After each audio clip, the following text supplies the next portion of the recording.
alpukat Mickey dan ditanam di perkotaan itu tidak ada ulat, itu mungkin saja.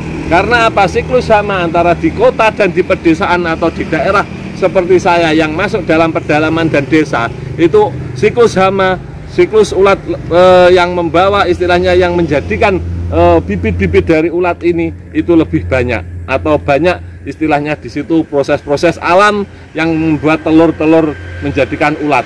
Jadi bahasanya itu kalau di kota mungkin karena polusi udara besar mengakibatkan alpukat Mickey tidak akan dimakan ulat. Karena jadi ini bukan bibit kaleng-kaleng, ini bibit asli Mickey. Saya datangkan 3 tahun yang lalu langsung dari Cipedak.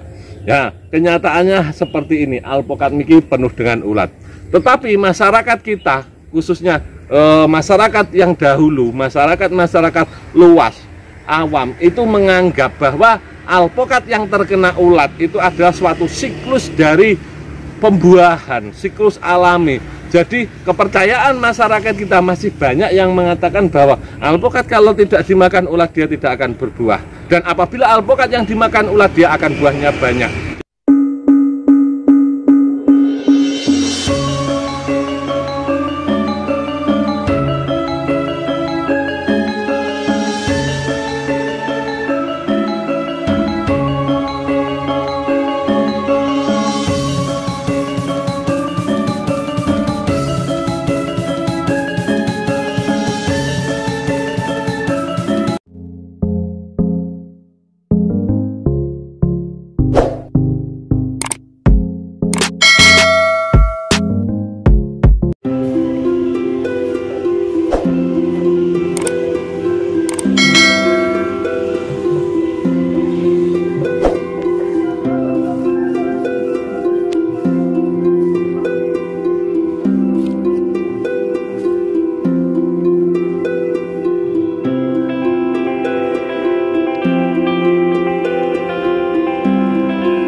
Assalamualaikum warahmatullahi wabarakatuh. Selamat berjumpa lagi dengan channel ini. Dan bagi Anda yang baru tahu tentang channel ini, jangan lupa untuk subscribe, membagikan dan menyalakan tombol notifikasinya. Oke sahabat petani alpukat di seluruh Nusantara, hari ini saya akan memberikan info. Jadi saya akan memberikan info tentang alpukat Mickey. Banyak rumor atau pernyataan dari penjual buah atau dan lain sebagainya, mulai penjual bibit dan lain-lain pokoknya. Intinya mereka mengatakan bahwa alpukat Mickey anti ulat, alpukat Mickey tidak akan diserang ulat, alpukat Mickey itu sangat istilahnya mengandung enzim apa-apa yang apabila ulat itu memakan mati dan tidak, intinya daunnya tidak termakan. Ini adalah kenyataannya, ini alpukat Mickey. Bisa dilihat ulat begitu banyak. Nah ini ulatnya sangat besar-besar semua. Bisa terlihat. Nah,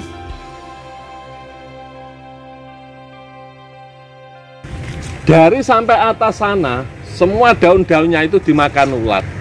Jadi kesimpulannya, mungkin mereka yang menanam alpukat Mickey dan ditanam di perkotaan itu tidak ada ulat, itu mungkin saja. Karena apa? Siklus hama antara di kota dan di pedesaan atau di daerah seperti saya yang masuk dalam pedalaman dan desa, itu siklus hama, siklus ulat yang membawa, istilahnya yang menjadikan bibit-bibit dari ulat ini itu lebih banyak, atau banyak istilahnya di situ proses-proses alam yang membuat telur-telur menjadikan ulat. Jadi bahasanya itu kalau di kota mungkin karena polusi udara besar mengakibatkan alpukat Mickey tidak akan dimakan ulat. Karena apa? Prosesnya untuk menjadi ulat atau hewan-hewan yang membawa telur yang menjadikan ulat itu tidak begitu ada. Lain seperti di desa atau mungkin di daerah pegunungan. Ini real, ini alpukat Mickey. Saya dulu datangkan bibitnya dari Cipedak langsung. Jadi ini bukan bibit kaleng-kaleng, ini bibit asli Mickey. Saya datangkan 3 tahun yang lalu langsung dari Cipedak. Ya, kenyataannya seperti ini, alpukat niki penuh dengan ulat. Tetapi masyarakat kita, khususnya masyarakat yang dahulu, masyarakat luas, awam, itu menganggap bahwa alpukat yang terkena ulat itu adalah suatu siklus dari pembuahan, siklus alami. Jadi kepercayaan masyarakat kita masih banyak yang mengatakan bahwa alpukat kalau tidak dimakan ulat dia tidak akan berbuah. Dan apabila alpukat yang dimakan ulat dia akan buahnya banyak. Jadi intinya bahasanya itu mereka mempercayai bahwa alpukat kalau mau berbuah itu akan dimakan ulat. Itu adalah kepercayaan sebagian masyarakat kita yang mengatakan seperti itu. Kenyataannya kita semua tidak tahu, yang jelas ini baru saja berbuah. Atau mungkin setelah pruning ini, dari pruning alami ulat dia akan berbunga dan berbuah, saya juga tidak tahu. Kita akan terus meneliti, kita terus akan memantau perkembangan dari ulat ini, dari alpukat ini yang penuh ulat ini. Karena apa?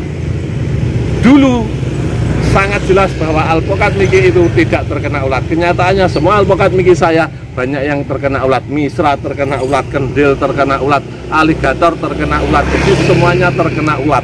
Jadi kesimpulannya kemungkinan kalau saya pedalami, kalau di daerah pegunungan dan di desa itu resiko ulat lebih besar. Kalau di daerah kota mungkin resiko ulat sangat sedikit. Tapi walaupun kini tidak terkena ulat, saya biarkan, saya tidak kompres, saya tidak bunuh. Karena menurut saya ini juga ada proses alam yang tidak akan membunuh dari pohon alpukat ini. Karena apa? Alpukat liar, alpukat yang tumbuh sendiri dari biji itu mayoritas semuanya terkena ulat dan dia juga tidak akan mati. Setelah itu dia juga akan berbunga lebat, berbuah banyak. Kita lihat saja, kita bisa meneliti, bisa melihat, mengamati alpukat ini ke depannya bagaimana setelah serangan ulat itu.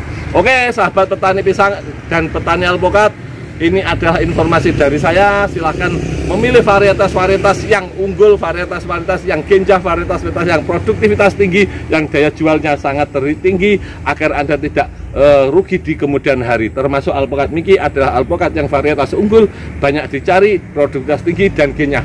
Walaupun nilai minnya dia diserang ulat untuk daerah sini.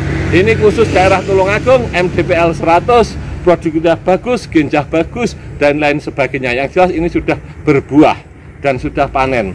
Jadi usia 3 tahun alpukat niki seperti itu. Terima kasih telah mengikuti channel ini. Jangan lupa untuk mendukung channel ini. Jangan lupa untuk mensubscribe channel ini. Karena dengan Anda mendukung dan mensubscribe channel ini, berkembangnya channel ini, otomatis kita bisa berbagi dengan pertanian, khususnya alpukat dan pisang di seluruh Nusantara. Wabillahi taufik wal hidayah. Wassalamualaikum warahmatullahi wabarakatuh. Bravo petani alpukat Nusantara.